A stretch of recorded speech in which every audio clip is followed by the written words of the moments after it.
कबीर की आवाज रात की खामोशी में गूंज कर खो गई।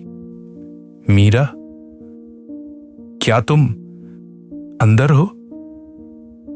वो गेस्ट कॉटेज के बंद दरवाजे को घूरता रहा, अपनी सांस रोके हुए, एक ऐसे चमत्कार की उम्मीद में जो शायद उसके लिए बना ही नहीं था।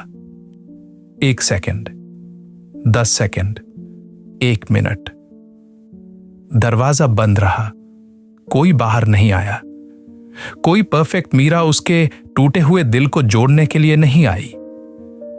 रात की हवा ने उसे जो जवाब दिया वो थी एक गहरी, चुभने वाली खामोशी। उसका आखिरी पागलपन भरा दांव भी खाली गया था। वो पूरी तरह अकेला था।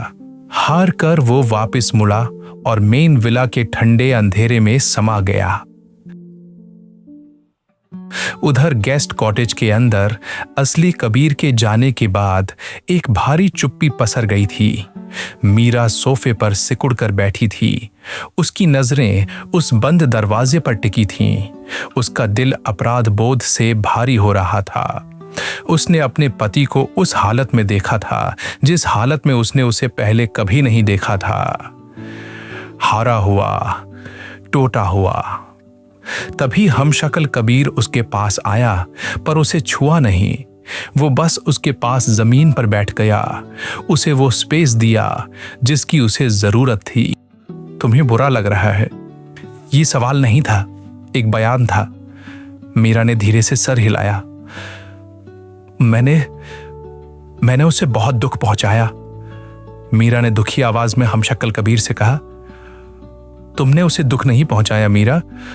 उसके गुस्से ने, उसकी उम्मीदों ने और उसकी तुम्हें ना समझ पाने की आदत ने उसे दुख पहुंचाया है। तुम सिर्फ अपनी खुशी ढूंढ रही हो और इसमें कुछ भी गलत नहीं है, हमशक्ल कबीर ने जवाब दिया। उसने उठकर कमरे की बत्तियां धीमी कर दी। वो किचन में गया और 2 कप लेकर लौटा। एक कप उसने मीरा की तरफ बढ़ाया, वही लेमन ग्रीन टी जिसकी खुशबू से कमरा महक उठा था। उस 1 कप चाय में एक पूरी दुनिया का सुकून था जो मीरा सालों से ढूंढ रही थी। उसने चाय का घूंट लिया।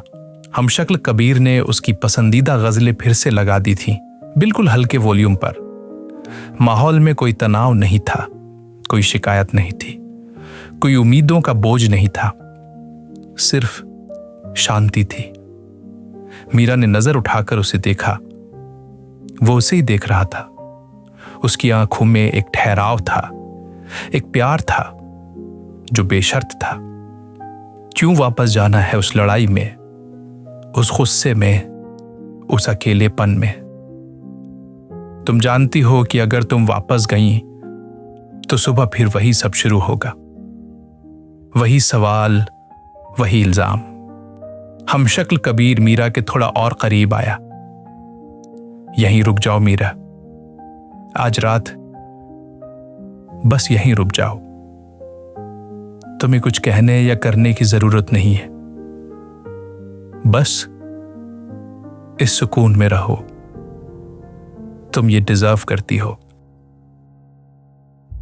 ये एक प्रस्ताव था, एक दरवाजा जो एक परफेक्ट सपने की तरफ खुल रहा था।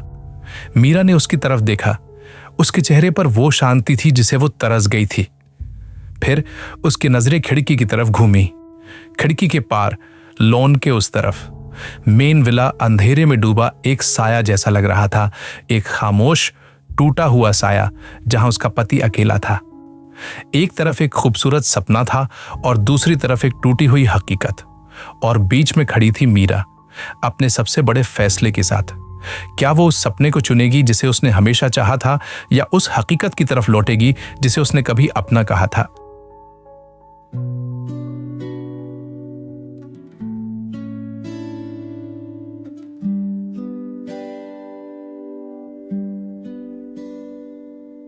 साया है साथ मेरे, सपना है आंखों में, तेरे अलावा कोई समझता नहीं मुझे इस दुनिया में। हवाओं में बिखरी है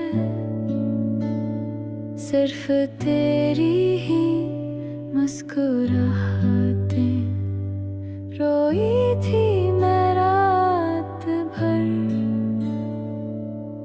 फिर भी न मिली तेरी चाहतें।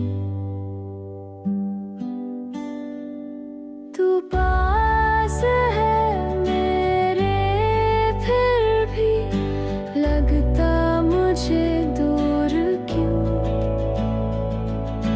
चाहती हूँ मैं सिर्फ तुझे, फिर पूछे सवाल क्यों।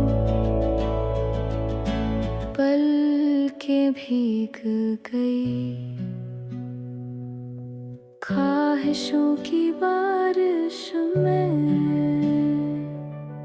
कौन गलत कौन सही, फंस गई हूँ इस मझधार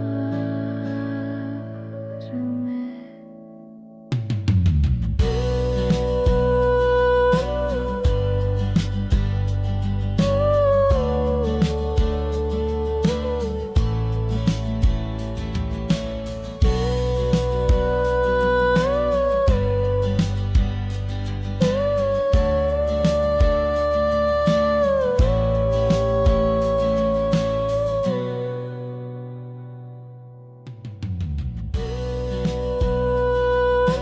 अगर कहानी अच्छी लगी हो तो जल्दी से लाइक करो, अपने दोस्तों के साथ शेयर करो और द कहानी बीट्स को सब्सक्राइब करना बिल्कुल मत भूलना।